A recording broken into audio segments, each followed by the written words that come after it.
Yo, Anita ha resumido mi predicación, o sea que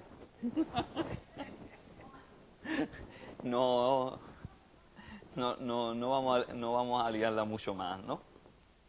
Pero contentos de que es el Espíritu del Señor el que nos guía, de que es el Espíritu del Señor el que nos habla, y de que es Dios mismo el que está pendiente de servirnos y de prepararnos el manjar que tenemos, que Él quiere que nosotros comamos y que Él quiere que degustemos en esta mañana. Amén. Porque aquí venimos para alabar al Señor, pero también venimos para comer. Y ese es el propósito. Hay muchas personas que no entienden por qué venimos a la iglesia, pero venimos y nos congregamos porque tenemos que comer en nuestra casa, lo hacemos diariamente, pero también comemos todos juntos, ¿no? Y en este tiempo, pues el Señor nos derrama bendición y vida eterna.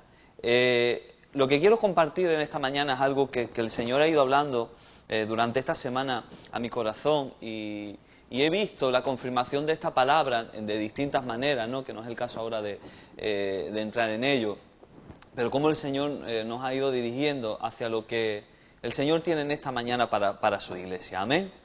Me gustaría compartir con vosotros, en primer lugar, el texto de Jeremías 18, versículos del 1 al 6, tan conocidos, que es esta porción pequeñita del alfarero, y después nos vamos a ir a un texto de Efesios, un poquito más largo.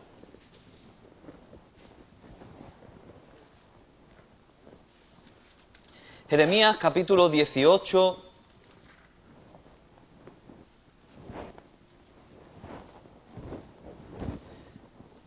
¿lo tenemos? Palabra de Jehová que vino a Jeremías diciendo: levántate y vete a casa del alfarero, y allí te haré oír mis palabras. Y descendí a casa del alfarero, y he aquí que él trabajaba sobre la rueda, y la vasija de barro que él hacía se echó a perder en su mano. Y volvió y la hizo otra vasija según le pareció mejor hacerla. Entonces vino a mí palabra de Jehová diciendo: ¿no podré yo hacer de vosotros como este alfarero, oh casa de Israel? ¿No podré yo hacer de vosotros como este alfarero, oh casa de Israel? Dice Jehová. He aquí que como el barro en mano del alfarero, así sois vosotros en mi mano, oh casa de Israel. Vámonos a la carta del apóstol San Pablo a los Efesios, capítulo 4. Efesios, capítulo 4, versículo 17. Es un texto que ya leímos la semana pasada. Hasta el versículo 32, es un poco más largo. Dice así la porción de la palabra del Señor. Esto pues digo y requiero en el Señor. Efesios 4, 17 en adelante. Esto pues digo y requiero en el Señor, que ya no andéis como los otros gentiles que andan en la vanidad de su mente, teniendo el entendimiento entenebrecido, ajenos a la vida de Dios por la ignorancia que en ellos hay, por la dureza de su corazón, los cuales, después que perdieron toda sensibilidad, se entregaron a la lascivia para cometer avidez toda clase de impureza. Mas vosotros no habéis aprendido así a Cristo, si en verdad le habéis oído y habéis sido por él enseñados conforme a la verdad que está en Jesús. En cuanto a la pasada manera de vivir, despojaos del viejo hombre, que está viciado conforme a los deseos engañosos, y renovaos en el espíritu de vuestra mente, y vestíos del nuevo hombre, creado según Dios, en la justicia y santidad de la verdad. Por lo cual, desechando la mentira, habla verdad cada uno con su prójimo, porque somos miembros los unos de los otros. Airaos, pero no pequéis, no se ponga el sol sobre vuestro enojo, ni deis lugar al diablo. El que hurtaba, no hurte más, sino trabaje, haciendo con sus manos lo que es bueno, para que tenga que compartir con el que padece necesidad. Que ninguna palabra corrompida salga de vuestra boca, sino la que es buena para la necesaria edificación, a fin de dar gracia a los oyentes. Y no contristéis al Espíritu Santo de Dios, con el cual fuisteis sellados para el día de la redención. Quítese de vosotros toda amargura, enojo, ira, gritería y maledicencia y toda malicia. Antes, sed benignos, o sea, sed buenos unos con otros, misericordiosos, perdonándoos unos a otros, como Dios también os perdonó a vosotros en Cristo. Amén. Bendito Dios Todopoderoso, te damos las gracias, Señor, por tu presencia aquí en esta mañana. Señor, te damos gracias porque tú eres bueno, porque tú nos has bendecido y has tocado trompeta para convocarnos en tu nombre, Señor.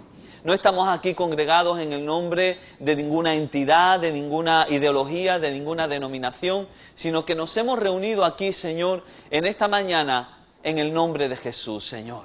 Invocados por el nombre de Jesús, Señor.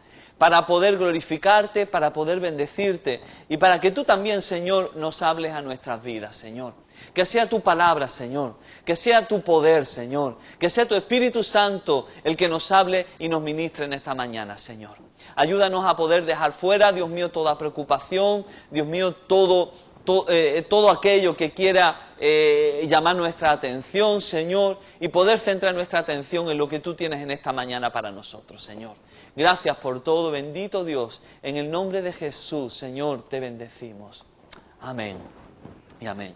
Hermano, Dios siempre ha sido el mismo. Dios no ha cambiado. Uno de los atributos que vemos de Dios es que Dios es inmutable.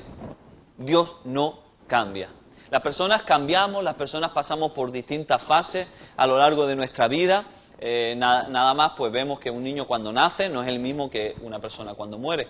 Y lo mismo ocurre con el carácter, lo mismo ocurre con los grados de madurez. Ninguno de nosotros somos el mismo.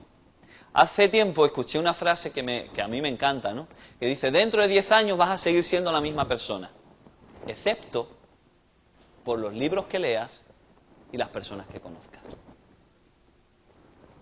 El ser humano es cíclico, el ser humano va cambiando, pero Dios no cambia, Dios siempre es el mismo. Y el plan de Dios siempre ha sido el mismo. Dios siempre ha tenido la misma intención, el mismo proyecto, y ha sido el de hacer algo grande. A Dios le gusta hacer cosas grandes, Dios es creativo, y vemos que Dios ha hecho muchas cosas grandes. Todas las cosas, cuando son hechas, tienen el sello, y tiene la identidad, y tiene la marca de aquel que los crea. Lo vemos así con los edificios. Lo vemos, por ejemplo, esto es del estilo tal, o esto es del estilo pascual, o esto es del estilo del Renacimiento, del Barroco, esto tiene pues los arcos así de media ojiva, estilo árabe, románico, o esto es del estilo pop art, o lo que sea. Esto, pues mira, esto se nota que lo ha hecho Gaudí, o esto se nota que lo pintó Rembrandt, o que lo pintó Velázquez. ¿Por qué? Porque la persona que hace algo deja su sello, deja su impronta, deja su marca en lo que hace. Ocurre incluso con la ropa, o ocurre con los coches. Y ves un coche pasar y decías, mira qué Porsche más bonito. Te fijas, no, esto es un Ferrari, obviamente, ¿no? Con todas las cosas. Y porque el diseñador pone su firma y pone su sello, y por eso pues le ponen el logotipo a las camisetas y le ponen el sellito para que se note quién lo ha hecho. Dios quiso hacer cosas grandes, como estaba diciendo nuestra hermana Anita. Dios hizo el globo, nuestro planeta, y a nosotros nos parece muy grande, ¿no? Pero dicen los científicos que nuestro planeta, desde luego, es un planeta pequeñito. Yo colgué no hace mucho, creo que hace un mes más o menos, un vídeo así en Facebook acerca de esto. Y vemos que comparado con nosotros, nuestro planeta es grande, pero vemos también el Sol, que nuestro planeta, es nada comparado al lado de nuestra estrella. Y Dios hizo no solamente el planeta, Dios hizo el Sol, Dios hizo las otras estrellas que componen nuestra galaxia, las constelaciones, el universo, y aún así, vemos encontrando que todo aquello que a nosotros nos parece grande, en realidad es pequeño en comparación con otras cosas. Porque nuestra galaxia, que nosotros no podemos llegar, no podemos coger un avión, ni siquiera podemos coger un cohete, una nave espacial, para poder llegar al final de la galaxia, es imposible. Y sin embargo, nuestra galaxia es pequeña, pues nosotros vivimos en un cuadro, en un pueblo de galaxias, de unas 20 galaxias más o menos, y eso también es pequeño, esa población de galaxias es pequeña en comparado con otras. Ni siquiera nosotros vivimos en el centro de nuestra galaxia, sino que vivimos en un extremo. Hay cosas demasiado grandes. ¿Por qué? porque Dios es grande. Dios siempre ha querido hacer cosas grandes, pero por encima del sol, por encima de las estrellas, por encima de las galaxias, Dios hizo lo más grande, que la Biblia lo llama corona de la creación, que es el ser humano.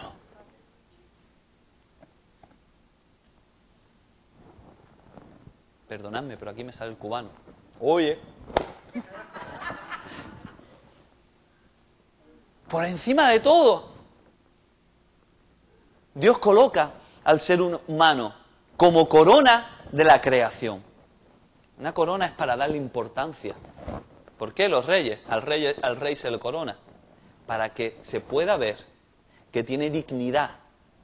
Y esa dignidad la representa el objeto que se le coloca. El ser humano representa la dignidad de la creación. Pero Dios estaba haciendo al ser humano y le ocurrió lo mismo que le ocurrió al alfarero con la vasija, que en el contexto histórico, ¿no?, y el contexto inmediato del que está hablando del pueblo de Israel, pero que es aplicable a la creación que Dios hace al hombre, y el hombre en su mismo origen se echa a perder, ahí en el mismo huertito del Edén, ¿no? Y aunque se le echa a perder, ese no fue el fin. El hombre peca, y peca en sus orígenes recientitos, pero Dios amaba demasiado al ser humano como para poder dejarlo.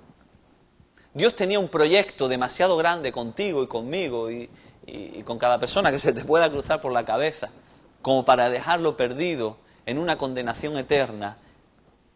Y esto no lo hizo porque nosotros valiéramos 3 duros o 3 centavos, sino lo hizo porque la naturaleza de amor de Dios es tan grande. Dice el Evangelio de Juan, ese versículo tan famoso de Juan 3:16, que en griego nosotros leemos en castellano, porque de tal manera amó Dios. Pero sin embargo, el superlativo, el que está escrito, es porque es algo que es una redundancia en realidad. Entonces la manera más correcta de traducirlo sería, porque tantísimo amó Dios. Eso es exagerado. Pero tantísimo amó Dios que dio. Y aunque el ser humano se echó a perder, hay veces que las personas se encuentran tan perdidas que quisieran ser de otra manera. ¿No habéis conocido vosotros a alguien que se ha sentido así?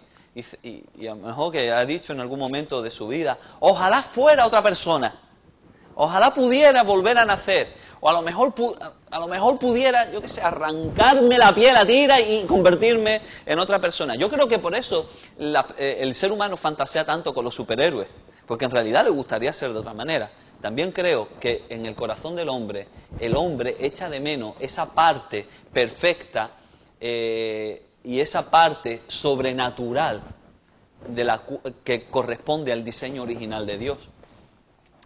Y hay algo ahí que el hombre va echando de menos, ¿no? Pero el plan de Dios se echó a perder por culpa del pecado. Igual que ocurrió con esta vasija que la estaba haciendo y de pronto pues se desmorona. Pero hay un alfarero que está pendiente y hay un alfarero que quiere dar otra oportunidad. El propósito de Dios, hermano, siempre ha sido el mismo, hacer algo grande.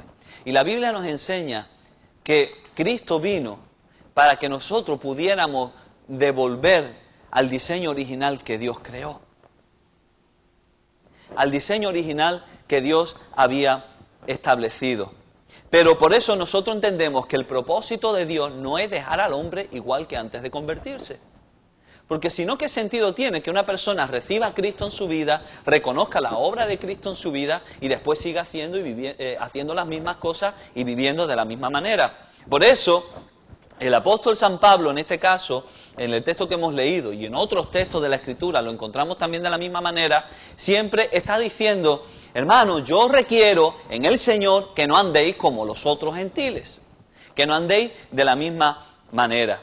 Un poquito más adelante, incluso, en el versículo, en el capítulo 2, 2:10 dice que nosotros somos hechura de Cristo, que hemos sido recreados para las buenas obras. Así que el cristianismo, el cristiano que ha sido recreado, ha tenido una transformación en su vida. Ha pasado de una naturaleza vieja a una naturaleza nueva. 2 Corintios 5:17, ese famoso versículo, dice que el que está en Cristo, se lo sabe la mitad, el que está en Cristo, nueva criatura es. ¿Quién está en Cristo? Es la pregunta de cuajo. Y si estás en Cristo, ¿qué eres? ¿Una nueva? Esto es básico. Dice que las cosas viejas, ya, fuera, pasaron. Lo viejo, a la basura. Ahora todas son hechas nuevas. 2 Corintios 3:10 nos dice que somos transformados de gloria en gloria a la imagen de Cristo por el Espíritu del Señor. De modo que el que está en Cristo, el que ha recibido a Cristo, es una nueva criatura. Y una nueva criatura vive de una manera completamente distinta. Es de una manera completamente distinta. Y es que, hermano, la vieja naturaleza, el viejo Adán, no nos va a llevar a ningún lado que sea bueno. El nuevo Adán, el postrer Adán, Cristo en nosotros, sí nos lleva a lugares que son buenos. Porque en Cristo nosotros tenemos poder ilimitado. Hay personas que quieren ser otra persona. Hay personas que quieren cambiar su vida y no pueden. Hay personas que quieren dejar el alcohol y no pueden. Yo conocí a un señor, os lo conté, un día que tuve la oportunidad de ministrar en otro lugar y este hombre me decía que él llevaba 40 años siendo cristiano, pero que llevaba 40 años sin poder ser constante, porque tenía problemas con la infidelidad y problemas con el alcohol. Y el hombre quería, pero no podía. Y es que el único que tiene el poder para poder cambiar nuestra naturaleza es el Señor. Solamente cuando somos recreados podemos ser personas completamente nuevas. Es que me estoy acordando del ¿os acordáis? Siempre es el ejemplo del gusano y de la mariposa. Y el gusano se arrastra. ¿Y qué es lo que hace? Pues hace lo que le es conforme a su naturaleza. Se arrastra por el suelo, come de la comida del suelo, de las cosas podridas que se caen de los árboles, de la porquería, de la basura. Pero cuando pasa por la metamorfosis, cuando entra en el capullo, del capullo, ¿qué es lo que sale? Una mariposa. ¿Y la mariposa hacia dónde va? Hacia el suelo, como tenía la costumbre antes de comerse las cosas podridas. ¡No! Ahora come del néctar de las flores, ahora su medio es distinto, ya no se arrastra, ahora vuela. ¿Por qué? Porque ahora es una nueva creación, es una nueva criatura, ahora tiene otra naturaleza, ya no puede vivir como vivía antes. Así es el cristiano. Por eso el apóstol dice: hermanos, no viváis como vivían los gentiles, como andan los otros gentiles que andan en la vanidad de su mente, que tienen el entendimiento entenebrecido. Y aquí vemos que la característica de la vieja vida es la característica que tenían los otros gentiles, porque empiezo a hablar en andaluz, y dice que la característica de una persona vana y de una persona que tiene vanidad en su cabeza es el entendimiento entenebrecido. Y que por eso mismo ellos están ajenos a la vida de Dios. Hay ignorancia de lo que Dios hace. Hay ignorancia de cómo Dios obra. Hay desconocimiento de las cosas espirituales.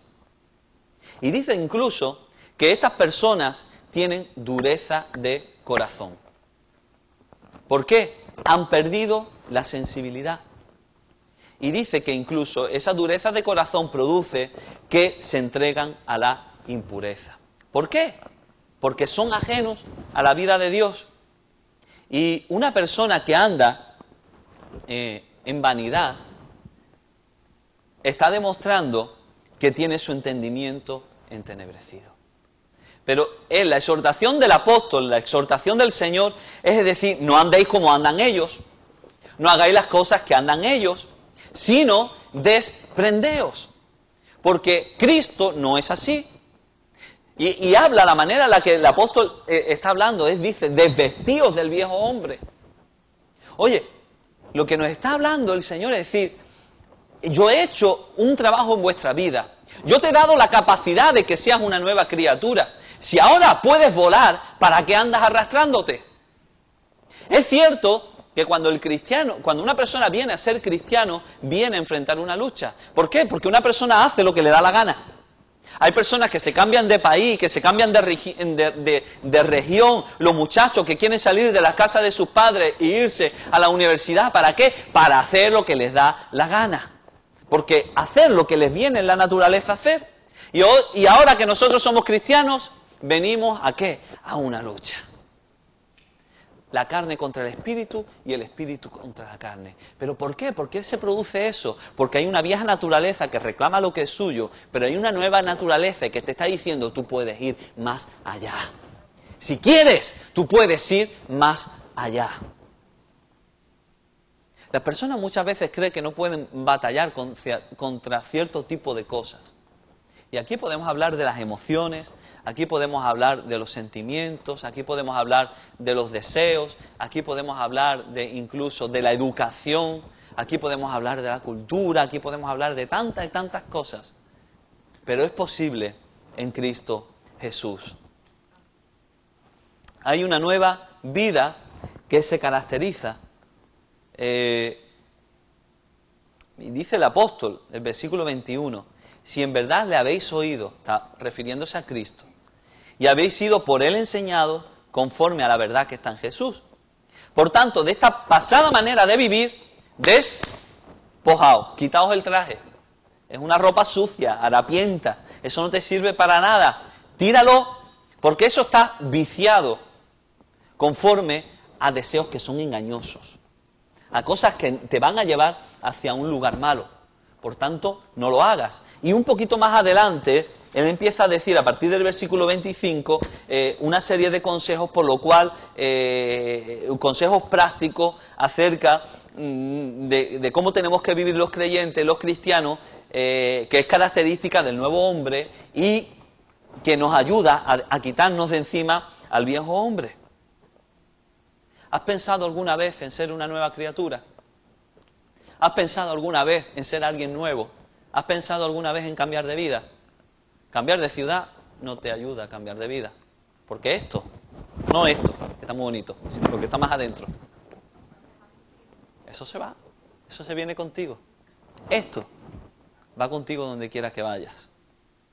Eso lo único que puede cambiarlo es el Espíritu del Señor. Por eso, las características de la nueva vida habla de una nueva actitud, habla de una nueva forma de pensar y habla de unos nuevos vestidos, de un nuevo hombre, de una nueva vida completamente diferente.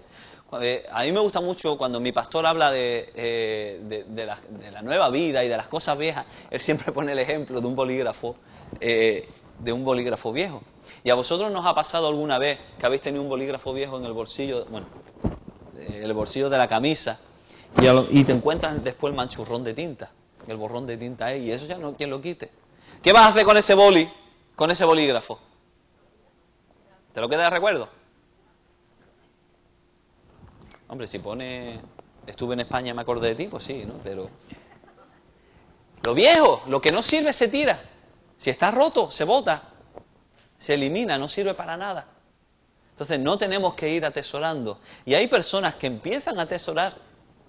Hay personas que viven la vida cristiana con aptitudes de la vieja vida. Y esto yo no sé si decirlo, pero el otro día tuve una conversación, y la tengo aquí, con gente que me andaba diciendo, pero estás en Miami. Dice, ¿no? Y hablaban acerca de cómo son las relaciones hombre-mujer, mujer-hombre en Miami. Y decían, no, porque en Miami las cosas se hacen así. Y cuando tú conoces a una persona, tú tienes que hacer esto, tienes que hacer lo otro, y este es el tiempo para esto y es el tiempo para lo otro. Y yo pensaba, digo, oye, pero es que yo soy cristiano. Pero es que yo no puedo vivir así. Yo no quiero vivir así. ¿Por qué? Porque no he aprendido así de Cristo. No he aprendido así del Señor. Hay una nueva manera de pensar. Las personas que se conforman a hacer las cosas como lo hace la gente que no conoce al Señor, está demostrando que hay vanidad en la mente. Y dice el Señor que por sus frutos los conoceréis. El nuevo nacimiento, la nueva naturaleza, la nueva vida no se demuestra porque hagamos grandes sacrificios. Hay personas que no conocen al Señor y se van a las ONG, a Arabia Saudí, o se van a Afganistán, o se van a Irán, a los lugares de guerra, a ayudar a otras personas. No se nota por los grandes sacrificios. La nueva naturaleza se nota en los detalles. Se nota en las pequeñas cosas. Ahí dice el apóstol, ¿no?, que hay una nueva manera de pensar. Por eso dice, renovaos en el espíritu de vuestra mente. No hay una manipulación, hay una rendición al espíritu. Rendirse al espíritu es vivir en consonancia con Dios, con el Señor, todo el tiempo. Y el nuevo estilo de vida nos habla de nuevos vestidos, porque si te quitas lo viejo te tendrás que poner lo nuevo, ¿no? Y aquí habla acerca de un montón de cosas, ¿no? Como por ejemplo el versículo 25, desechando la mentira. Hermanos, los cristianos no mienten. El cristiano no puede mentir. Todos en nuestra vida, ninguno de nosotros somos santos. Ninguno de nosotros somos perfectos, ¿verdad? Ojalá lo fuéramos, pero no lo somos. Todo el mundo tenemos problemas con distintas cosas y con nuestra naturaleza vieja y con pequeñas y con cositas que tenemos que ir dejando. Pero el cristiano quiere mejorar. El cristiano no se puede conformar a los viejos hábitos y a hacer las cosas como lo hacen el resto de personas. Por tanto, el cristiano no puede mentir. El cristiano no debe de mentir. Ni siquiera las mentiras piadosas. El otro día estaba leyendo y decían que habían 3 tipos de mentira, ¿no? La mentira, la gran mentira, la mentira piadosa y después algo por ahí mixto, ¿no? Que es como las exageraciones. El cristiano no nos podemos conformar a eso, no podemos manipular la verdad, no podemos entrar en ese tipo de cosas. También aquí el apóstol San Pablo nos habla acerca de pecar con el enojo. Y también nos da otro consejo, porque pecar con el enojo no es dar lugar al diablo, sino que como colofón está diciendo, tampoco deis lugar al diablo, como diciendo, vosotros sabéis lo que está bien y lo que está mal. Por tanto, no dejes que el diablo se cuele, no dejas que se meta, porque él es calumniador y él al final es capaz él es padre de mentira, él peca desde el principio. No dejéis que eso se meta en vuestra vida, ni que eso se meta en vuestras relaciones, ni que eso gobierne vuestra vida. Hay un cambio de actitud en el cristiano, a tal punto que el versículo 28 dice que el que hurte no hurte más, que el que robaba que ya no robe. Es más, se tiene que notar en otra cosa, ¿en qué? En que va a vivir de la manera opuesta. ¿Cómo? Que va a trabajar para poder compartir. Porque el que roba, el que se la resuelve, ¿qué es lo que hace? Está siendo egoísta. Y la palabra del Señor, el principio, es que nosotros no somos egoístas, ¿verdad? Sino que nosotros somos de los que comparten con aquellos que tienen necesidad, con el que padece necesidad. Está hablando el Señor de, ya tú deja de mirarte a ti, ahora mira al otro. Y vemos que eso tiene consonancia con lo que hizo el Señor. Que de tal manera amó, que dio.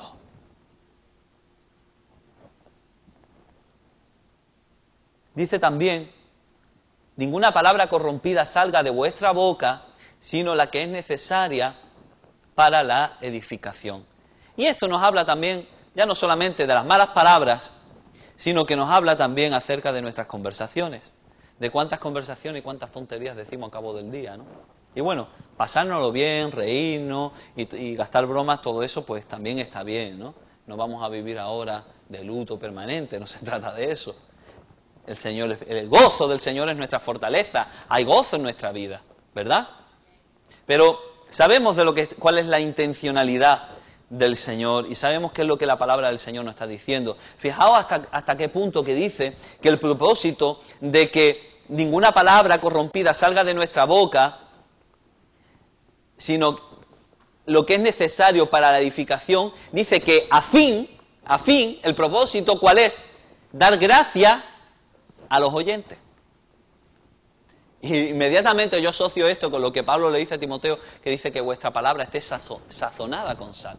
Tenemos que tener chispilla, tenemos que tener gracia, pero que el propósito de todo esto es precisamente dar gracia, o sea, que las personas que nos están oyendo, los oídos se le abran y puedan ver que hay vida más allá de lo que simplemente están viendo, que hay una gracia de parte del Señor, que hay un propósito de parte de Dios mayor que lo que ellos ven. Y dice el versículo 30, y no contristéis al Espíritu Santo de Dios. Paréntesis, a una fuerza no se la puede contristar.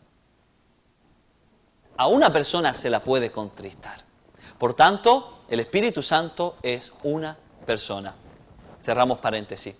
Y no contristéis al Espíritu Santo, con el cual fuisteis sellados para el día de la redención. ¿Qué es esto?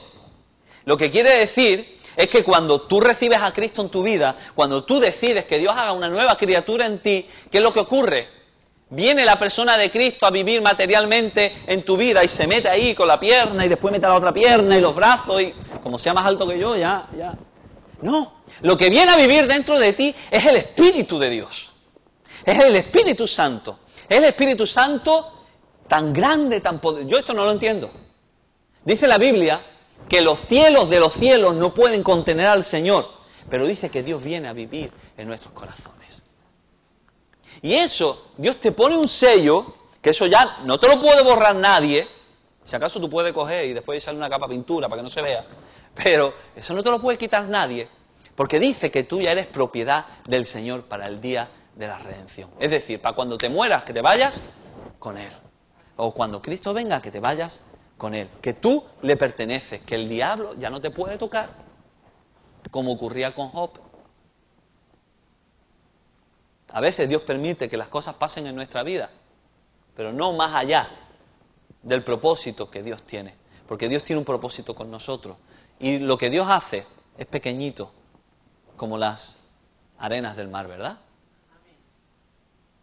Lo que Dios hace, hermano, es grande, no es pequeño. Y el propósito que Dios tiene contigo, el propósito que Dios tiene conmigo, el propósito que Dios tiene con nosotros es grande, con el cual fuisteis sellados. Por eso dice, quítese de vosotros, ¿no? Hay cosas de las que hay que desvestirse. Hermano, ¿por qué? Porque esto hace daño al carácter. A esa parte inmaterial de nosotros que forma parte de todo lo que somos, la amargura, el enojo, la ira, la gritería, la maledicencia. Yo una vez prediqué de esto en el seminario, de quitarse de vosotros toda gritería. Y después vino una chica, ay Mateo, tengo que pedirte perdón. Digo, ¿por qué? Dice, es que yo me daba cuenta que a ti te molestaban los gritos y yo pasaba por la puerta de tu despacho gritando conciencia. Y digo, ay Señor. Y digo, bueno, la palabra del Señor ahí haciendo su obra, ¿no? Toda mala intención y toda malicia, toda cosa mala. Pero tú te quitas eso, te quitas el viejo hombre, esa vieja ropa, y ahora te pones las nuevas. Sé benigno, sé misericordioso, perdonándoos como Cristo os perdonó a vosotros en la cruz del Calvario. Sed buenos. El Evangelio no es algo, hermanos, no es algo teórico. No es algo teórico. El Evangelio es algo práctico y es algo real que se puede producir en nuestras vidas y que se tiene que producir. ¿Eres una nueva criatura? ¿Sí o no? No hace falta que contestéis. Si no has pasado de Adán a Cristo, perdóname que te diga, pero estás más perdido que el barco del arroz. Pero el que está en Cristo es una nueva criatura. Mira, dice San Pablo, ¿no?, que en Cristo ni la circuncisión vale nada, ni la circuncisión. Todo lo que nosotros tenemos no vale nada. Hay personas que se sienten seguras, entre comillas, porque a lo mejor tienen títulos, tienen estudios, tienen logros, han hecho dinero, tienen reputación, a lo mejor porque llevan muchos años en la iglesia, pero mira, eso no te salva. El que hayas nacido en un hogar cristiano, esto no salva. El que lleve 20, 30, 40 años viniendo a la iglesia, eso no te salva. Si algo tiene valor delante de Dios, es que seas una nueva criatura en Cristo Jesús, que haya sido recreado. Y eso no lo compra el dinero, eso es muy sencillo. Eso es cuestión de fe y cuestión de tomar una decisión en nuestras vidas. El hombre viejo tiene que desaparecer. A eso hay que quitarse la chaqueta y hay que tirarla. Es la metamorfosis de la que estábamos hablando. Hay que cambiar el estilo. Igual que cuando uno cambia de estilo de ropa, lo mismo. Y ser lleno del Espíritu Santo. Y en otra ocasión vamos a hablar acerca de cómo ser lleno del Espíritu Santo, ¿no? Porque el apóstol San Pablo nos habla con mucha claridad, dice, no os embriaguéis con vino, en lo cual hay disolución, sino antes bien, seáis llenos del Espíritu Santo. Por eso venir a la iglesia no te salva, el que te salva es Cristo. Y si no recibimos la palabra y no nos acercamos a la voluntad de Dios, eso no nos sirve para nada. Sin la nueva naturaleza y sin Cristo, hermanos, estamos completamente perdidos. Hay personas que solamente están pendientes de la fiesta, del vestido, de la comida, del bebamos y comamos que mañana moriremos, etcétera, etcétera, etcétera. Pero ¿y después qué? Hay personas que viven pensando en el fin de semana solamente. A ver cuándo llega el viernes, y a ver cuándo llega el sábado. Y después que pasa el sábado, a esperar toda la semana para que llegue otra vez el viernes. A ver cuál es la fiesta siguiente. A ver cuál es el alcohol nuevo que voy a probar, o cuál va a ser la persona nueva que voy a conocer. Eso es vanidad. Eso es vanidad. Yo no estoy diciendo que no haya que divertirse. Hay que divertirse, hay que pasarlo bien. La Biblia lo dice. Después del primer concilio que hubo de la iglesia, se encuentra en el libro de los Hechos de los Apóstoles, lo podéis leer. Dice, ¿sabéis cómo cierra la carta? El primer concilio, la palabra concilio suena fuerte, suena grande, suena importante. Después del primer problema, cierran la carta y le dice el apóstol, ¿no? Pasadlo bien. Literalmente. Porque Dios quiere, Dios no es una aguafiesta. Lo que Dios sabe es lo que es incompatible con el propósito que Dios tiene. Porque cuando Dios te pide algo es porque es incompatible, no es porque te quiera fastidiar la vida. Cuando Dios te pide algo es porque es incompatible con lo que Dios quiere darte. Y lo que Dios quiere darte es siempre mayor que lo que tenemos. Amén. En esta vida, para obtener una cosa siempre hay que dejar otra. No podemos venir sucios de hacer deporte o de hacer un bobcam de eso, de tirarnos en el barro y ponernos un traje de chaqueta, porque al final vamos a terminar oliendo. Hay que quitarse lo viejo y hay que ponerse lo nuevo. Y hermanos, si Dios se acuerda que nosotros somos polvo y tiene misericordia, nosotros también nos tenemos que acordar de que somos polvo y de que somos frágiles y de que todos pasamos a la eternidad. ¿Y vamos a pasar a la eternidad de cualquier manera?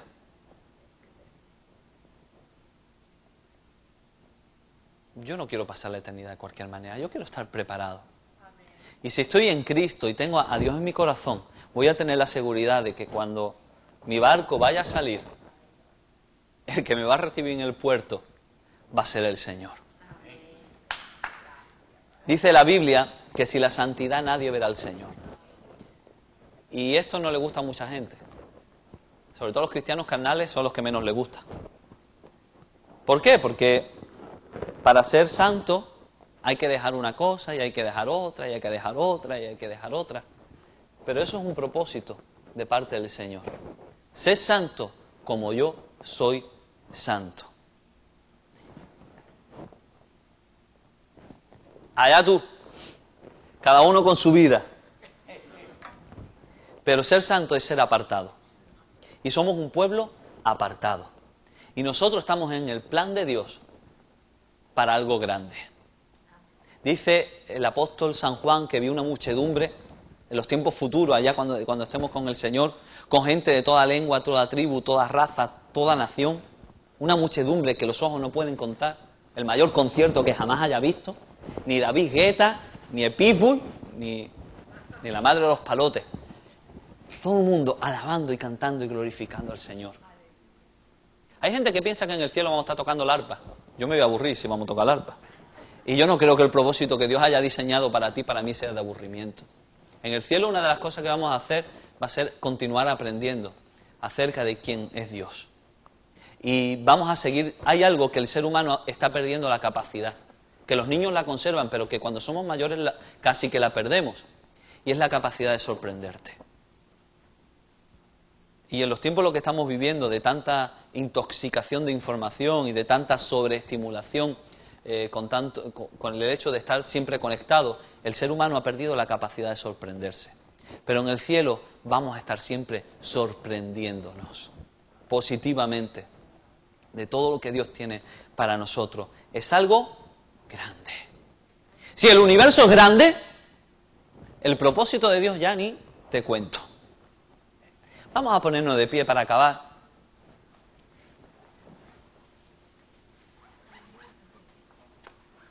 Y vamos a cerrar un momentito nuestros ojos, no vamos a tardar.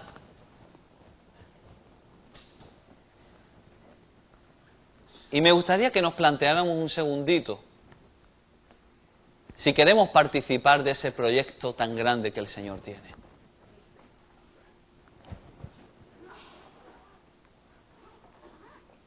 Tenemos que escoger, hermanos, entre nuestra vieja naturaleza y nuestra nueva naturaleza. Entre nuestra naturaleza de orgullo y vanidad o rendirnos al Señor. Y muchas de estas cosas que están escritas en la Biblia, la carta a los Efesios, no era una carta para gente que no conocía al Señor, era una carta dirigida a la iglesia. Y el rey David dice, ¿no?, que al corazón contrito y humillado, el Señor no lo desprecia. Hay gente que intenta arreglar su vida y después dice que se van a acercar al Señor. Pero el Señor dice, dame, hijo mío, tu corazón, tal y como está, dámelo. Porque Él es el único que tiene el poder y que tiene la capacidad de hacer algo nuevo. ¿Te acuerdas del publicano? Señor, perdóname. Dijo muy poquitas palabras. El fariseo estaba ahí intentando decir un montón de cosas. Pero dice la Biblia que el que bajó justificado fue el publicano, que no se atrevía, que no se sentía digno siquiera de poder acercarse al Señor. Ese fue el que bajó justificado, aquel que se había quebrantado.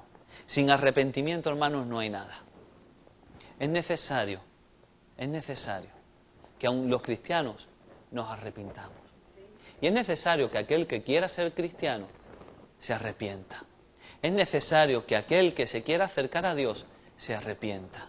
Es aquel incluso que no siente el arrepentimiento, le puede pedir a Dios arrepentimiento y decirle, Señor, yo sé que esto no está bien, yo sé que hay cosas en mi vida que no están bien, pero por favor, Señor, dame arrepentimiento. Oye, a Dios no le podemos ocultar nada. Bendito sea tu nombre, Señor. ¿Cómo quieres pasar a la eternidad? ¿Quieres pasar como un barco después de una tormenta, con las velas rotas, el mástil roto, casi naufragando, y llegar de esa manera? Porque tu vida en la tierra ha sido una vida vana, llena de tonterías, pendiente a cosas que no tenían importancia. ¿O quieres llegar a la meta, quieres llegar al puerto con tus velas bien alzadas, de una manera triunfante? Tú decides. Pero el punto es siempre el mismo: el arrepentimiento.